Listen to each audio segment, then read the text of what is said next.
I've seen things you people wouldn't believe. Do you want to know something rather odd? Well, I have this masochistic habit of playing video games on their highest difficulty setting. In fact, it really bloody winds me up when a game hides extra difficulty settings behind finishing it.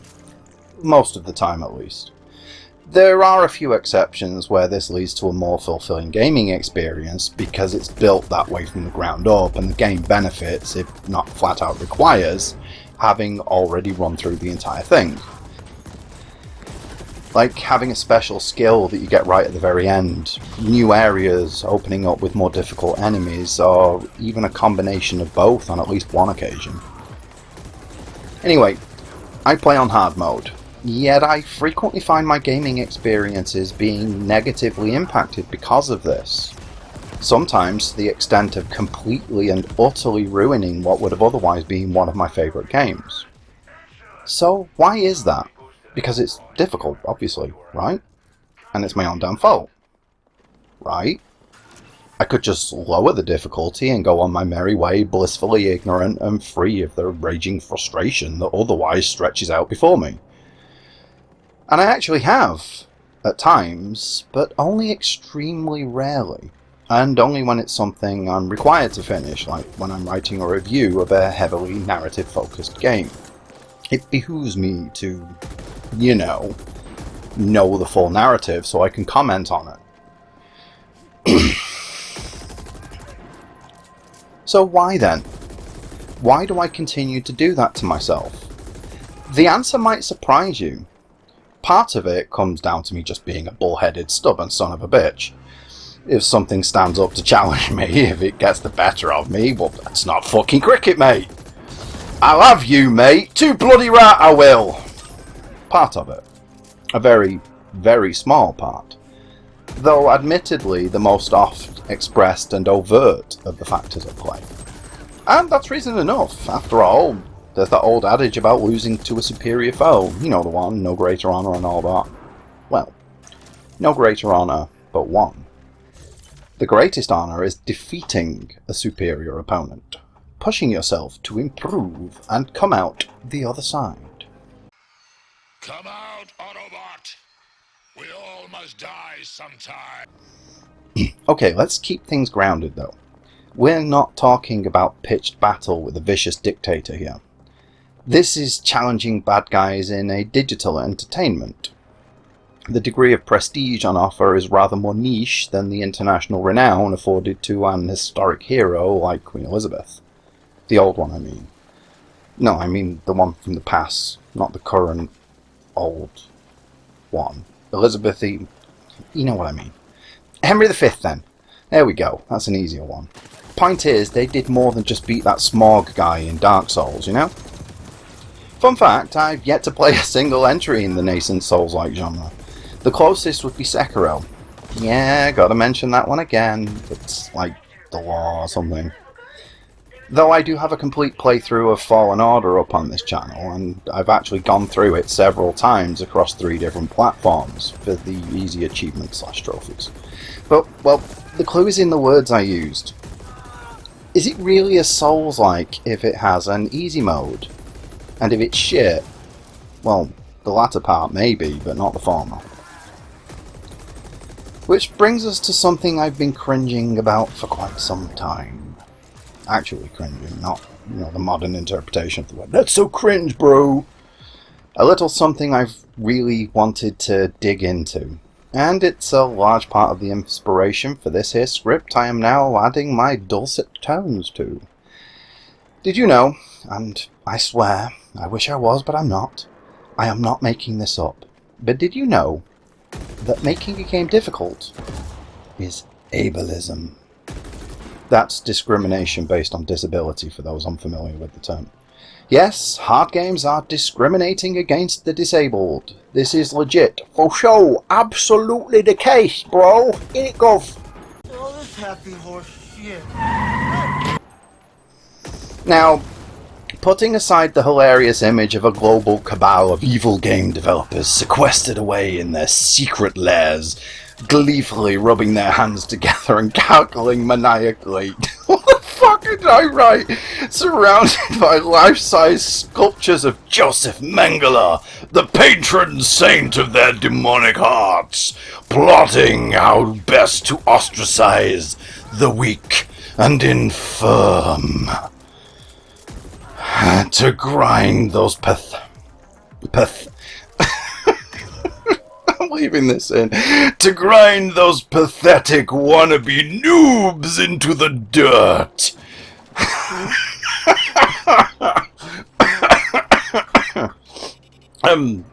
Yeah, I can see, at least on a surface level, the logic behind the argument.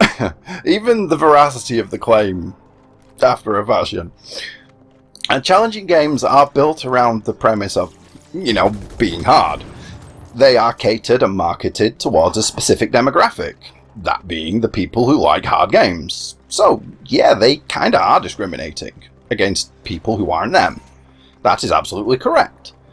At least until sales figures start coming in and shareholders start demanding those fat stacks be even fatter next time, so that the next game is watered down or casualized, thus alienating the core demographic and, wouldn't you know it, tanking the franchise. That's a more difficult trend to point to specifically with difficult video games, I'll grant you. Specifically games that have been evolved over iterations to reduce difficulty, I mean. Seeing a franchise fizzle and burn because of attempts to cater to a wider audience. Look, I love Dead Space as much as the next guy, but I haven't even touched the third one yet. And I've played Ignition through to see all the endings and even bought some of the comics, so... But similar complaints have been levied against the messianic Dark Souls. Arguably, that's why Chappie McDeveloperman, can't be arsed looking up the name, jumped ship to make Bloodborne for the PlayStation 4. I don't know how true it is, and I'm not going to list sources because, as previously stated, I'm lazy. But supposedly he was disillusioned with how each progressive game was made to be more accessible. Fucking hate that word. And went to where he could be as sadistic and bloody-minded as his heart desired, and Bloodborne seems to be regarded as possibly the best in the genre. Again, I haven't played any of them, so hearsay, but strongly founded. Search your feelings, you know it to be true. Now, here's an interesting thing to bear in mind. Though I would like to preface this by saying I am not the first to point this out, so it's not like I'm claiming some 2000 IQ big brain super move to poon the noobs and blow this case wide open. I mean, the maximum score one can get is 161 anyway. On the scale that actually matters at any rate. 180 something if you use the more liberal one that seems to be more popular in America because, let's say on track here. Self-aggrandizing aside, it's been widely recognised that the people leading the charge against Mr. S-Man, evil game developer, well, it's game journalists. The people who actually have to play these games because it's their job. Shocking, right? But the people thrown up against these brick walls without a way to just, walk away for 10 years and come back even when they feel like it. Funny that those are the people most frustrated about being dropped into a meat grinder with, often, a harsh deadline on when they have to reassemble themselves at the other end. Like some Cronenbergian jigsaw puzzle, or Dave A. after his 5th AA meeting, when he's finally realised that he can't just quit any time and his kids really don't want to see him because he smells like piss and Bud Light. So, case closed. I have become Ben Shapiro, absolutely destroying these wannabe poser noobs with logic and facts.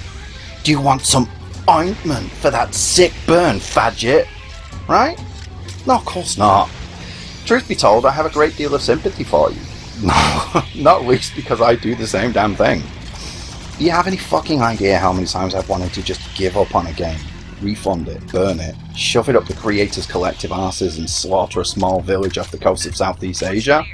I mean, my wife is Filipina, so I'm clearly all about that white colonialist invading of the native peoples, and the fuck am I going on about now? Seriously.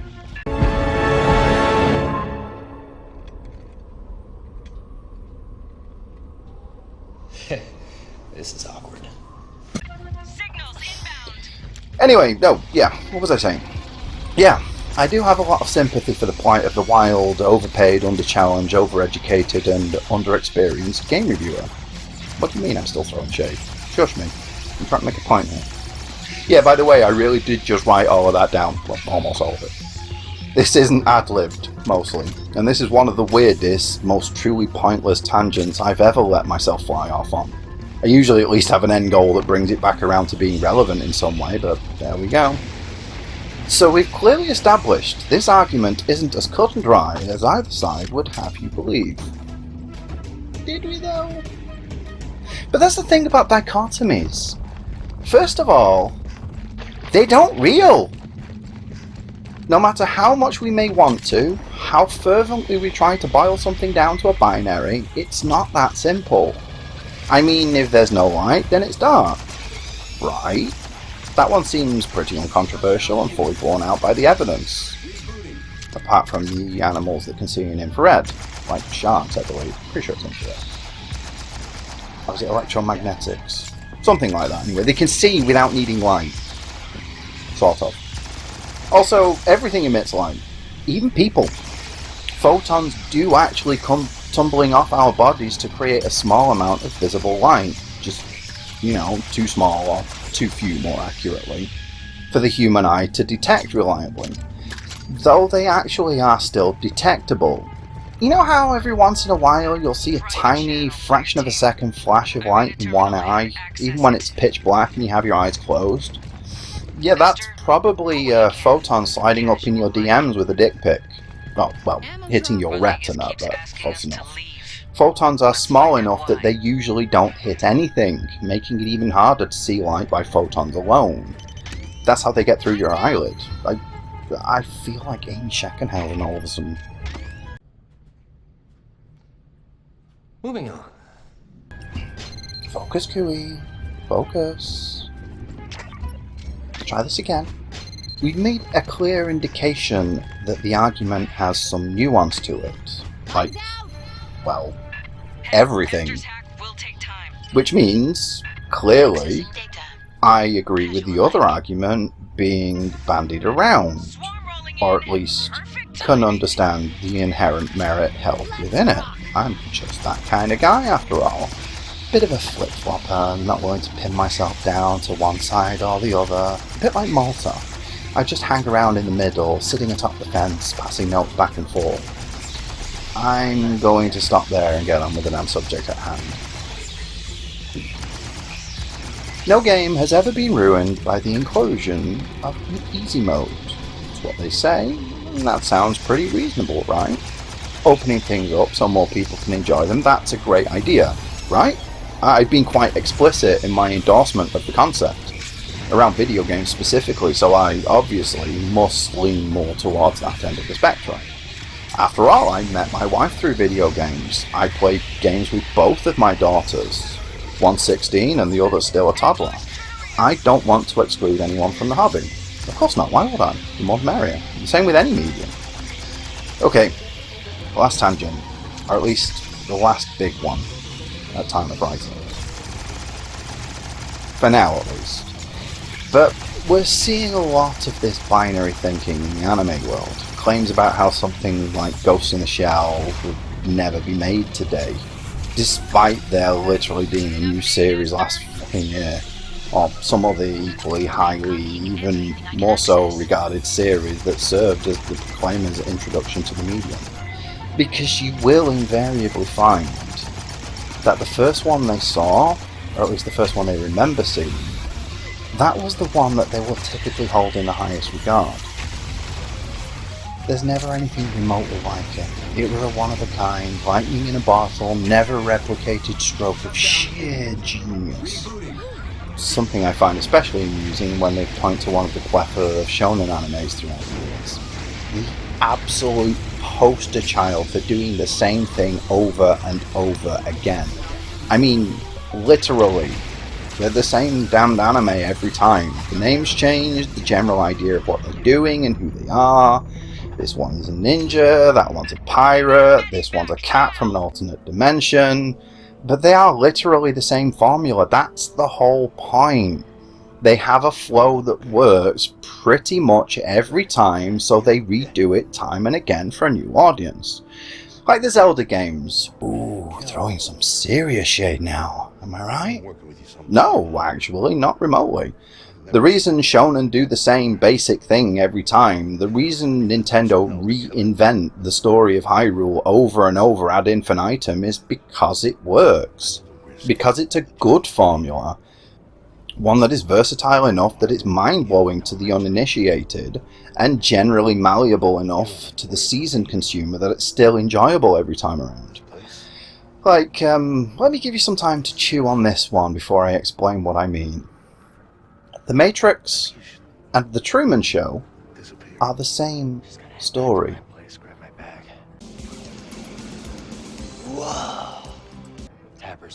No, really. This isn't some weird, convoluted fan theory like how Snowpiercer is a sequel to Charlie and the Chocolate Factory. Which is a really cool idea as it happens. You should look into that. There's a video about it. It's really interesting. But no, these two really are the same thing. Just clearly told in very, very wildly different ways. They start from the same place, and in the same approximate way, but the journey and characters bridging between the two all make them distinct. Example. They are both about a false, constructed world with a protagonist initially oblivious to the fact, who comes to doubt and eventually break free of the simulation, bringing the whole thing down around them in the process. You see what I mean now? That's what I mean when I say they're the same story. More accurately, they are the same premise. But the similarities don't stop there. Both also have strong themes of breaking out of the mold the world has tried to force you into, being true to oneself and reaching a state of enlightened self-actualization, more so in the former, but still an integral part of the meta-narrative in both. It's all about questioning the world around you, about looking beyond the comforting lie and taking your first steps into the unknown. Scary, wild, dangerous even, but rather the cold, hard truth of reality than life lived under a comforting lie. Look, we all like to think we're smarter than the average bear. That we stand head and shoulders above the writhing milieu of the mundane, the unwashed masses. Which is ironic, because the vast majority absolutely do not. The very fact we think we do, deliciously, making us far more malleable and susceptible to mistruths.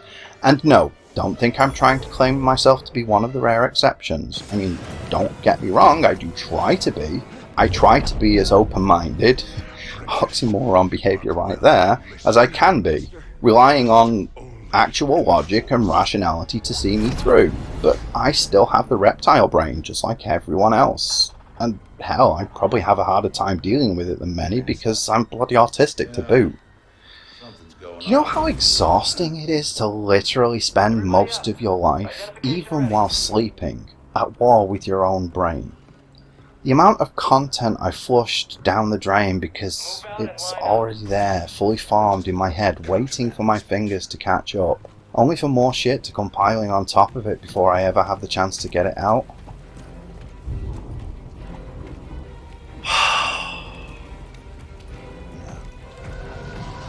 Because you know what? No matter how many times I get hit, I always get back up.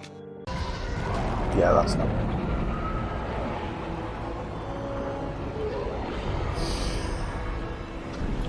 It's the same juxtaposition of being so easily led when thinking oneself a leader that leads to the massive prevalence of wild conspiracy theories in the world at large.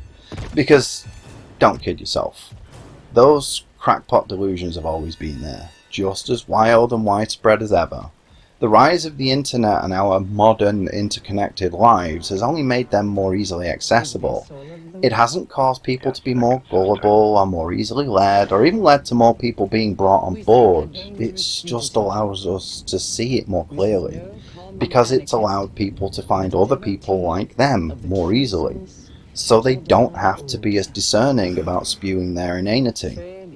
We all have that one, usually more than one, friend or family member that just goes off about the most batshit insane nonsense at every opportunity. We just tend to shrug it off when it's close to home because that's just Tim and one of his crazy stories again. We're more forgiving of the people close to us because, well, they're close to us. We know they're not really all that crazy, just a bit silly sometimes. They don't mean anything by it. They probably don't even really believe it. They're just trying to be a bit more interesting and feel special because they know something we don't.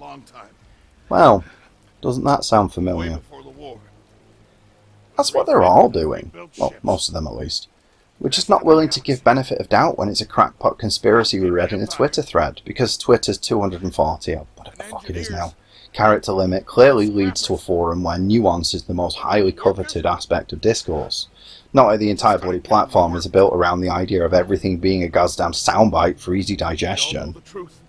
Not like we're just as bloody bad as they are for refusing to get our head out of our arse and accept we could be the one in the wrong. I mean, we're not in a lot of cases, but still, accept the possibility. What is the message there? The message is that there are known knowns. There are things we know that we know. There are known unknowns. That is to say, there are things that we now know we don't know. But there are also unknown unknowns. There are things we do not know we don't know. So when we do the best we can and we pull all this information together and we then say, well, that's basically what we see as the situation. That is really only the known knowns and the known unknowns. Yes. Okay, so how are you going to make this even remotely relevant to the topic at hand? Because even I am a little unsure where this is all going, is what I would have said as I finished typing up the previous paragraph. But when I stopped for a little while, went and did some hoovering, because I'm actually writing this part whilst I'm at work, and that little respite gave me some time to more correctly organise and catalogue my thoughts, and that's actually the point in itself. It's all too easy to get wrapped up and lost in the moment, to be so caught up in what we're trying to say that we miss what we're actually saying. See, here's the thing. I do want video games to be open to everyone. The medium. The art form. But not every single game. Just as the weebs are having to come to terms with the fact that the stuff they love isn't the mainstream anymore, the inverse is also true. The things we point to as ruining whatever niche or not so niche hobby we have most fervently attached ourselves to. Neither of those things ever went away, and both were always there. Tastes and standards change, and yeah, it kinda sucks that Ghost in the Shell isn't the dog's bollocks smash hit sensation that everyone is talking about. I mean, that was my go-to because it's a franchise I'm also especially fond of. I have some of the collected volume manga hardbacks. But that doesn't mean it's gone away, or that new things like it aren't still being made. It just isn't the trend at the moment. And let's be honest, something as deeply philosophical and existential as Gits never was. That's what made it stand out so much at the time, and it's what will make the next one stand out when it comes out of nowhere and catches the next generation off guard. Just like Akira, or Blade Runner, or The Matrix for that matter. And let's also remember, most of them have had innumerable imitators along the way, either at the time or a few years down the line. And most of them were shit, because all they were doing is imitating. They weren't doing their own thing, or at least their own spin on the same thing. And here's the real kicker. The Matrix, Ghost in the Shell, Akira, they were all inspired, or at the very least, massively influenced, by Blade Runner themselves. And that was influenced by neo-noir thrillers. Noir thrillers, even. They were and still are the copies, and get this, even Blade Runner isn't the first in the line. Like I just said, it's just the first one I personally experienced that brought me into the idea of art as a form of existential expression and examination. Though, don't get me wrong, it is an immensely important, true landmark in filmmaking. Easily the single most influential film in modern history. But it wasn't produced in a vacuum. And I don't just mean because it was based on Do Androids Dream of Electric Sheep, which I've read by the way and was generally underwhelmed by. The film is far, far better. Just saying. Get on with it. Yes, get on with it!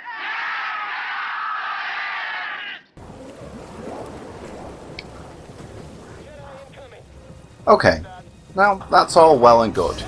I brought my tangent back around to make a point within itself, but how does that all relate to the subject at hand? Well, think of it this way. Naruto, for example, is popular with the people who watched it precisely because of the above-mentioned formula.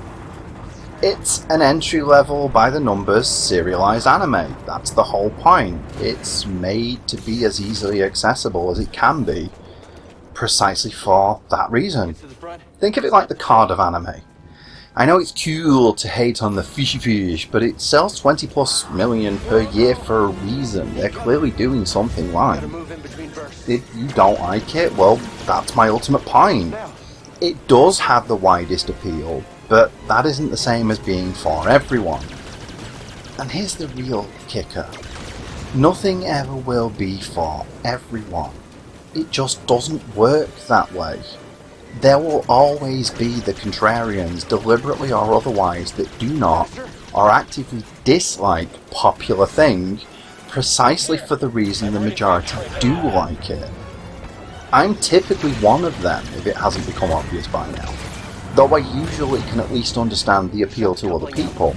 Having to review games for a living can have that effect on a person, though sadly clearly often doesn't. I've seen many a reviewer, and let's remember that a lot of them are closer to my age than the stereotype of being the college weaver, boho 20-something. That may be the current idea of what a game reviewer and the average gamer is, but the truth of the matter is that those are the people who are most engaged in message boards and are going out of their way to talk about these things in public. It's simply not the majority, or the average, or median, or whichever term you wish to apply. That demographic is the one making the biggest waves, yes, but loudest voices and the majority and all that, you know what I mean? There are two facets to this that I know will seem like more tangential rambling, because it pretty much is. This will be a lot shorter, a lot more on point, so...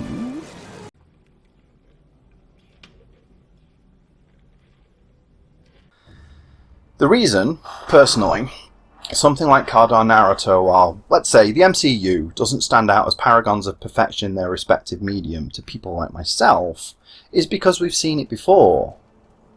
Not even necessarily done better, just we've seen it before.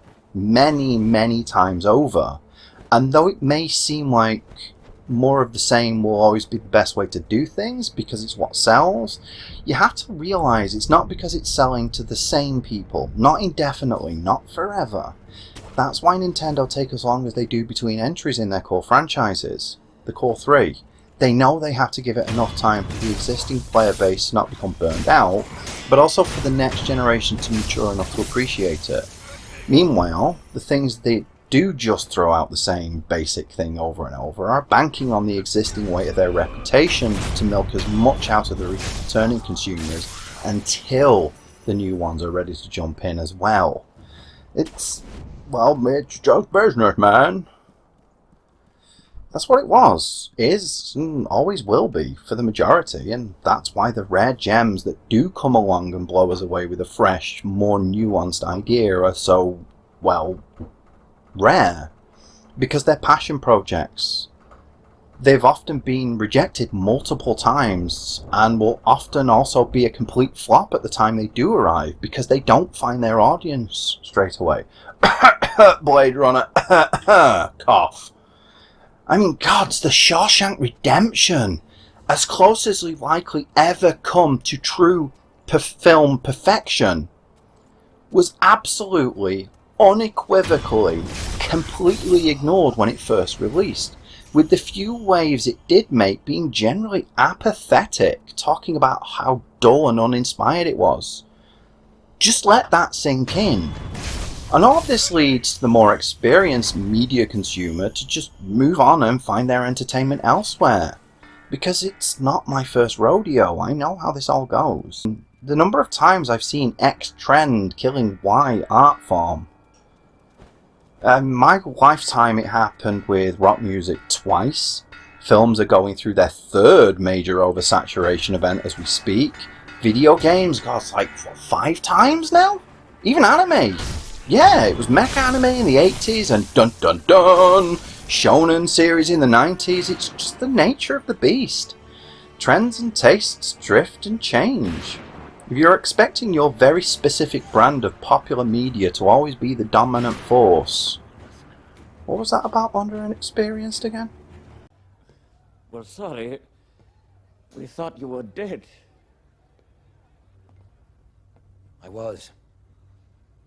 I'm better now. And that, dear viewer, is what brings us to the real crux of the issue. If you think that all games should have an easy mode because it's never ruined a game, fucking Star Wars Fallen Order! Ugh. No, just no.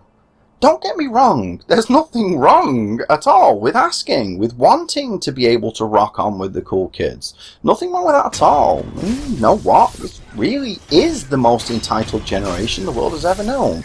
And you know what else? There's absolutely nothing wrong with that. Well, in principle at least. I'm a parent, and I'm very, very glad that the world is, in so many ways, so much easier for my kids than it ever was for me. Hell, it's easier for me than it used to be. The side effect of that is that we have a generations really, that more than ever before has been conditioned to expect everything to be pretty much handed to them on a silver platter.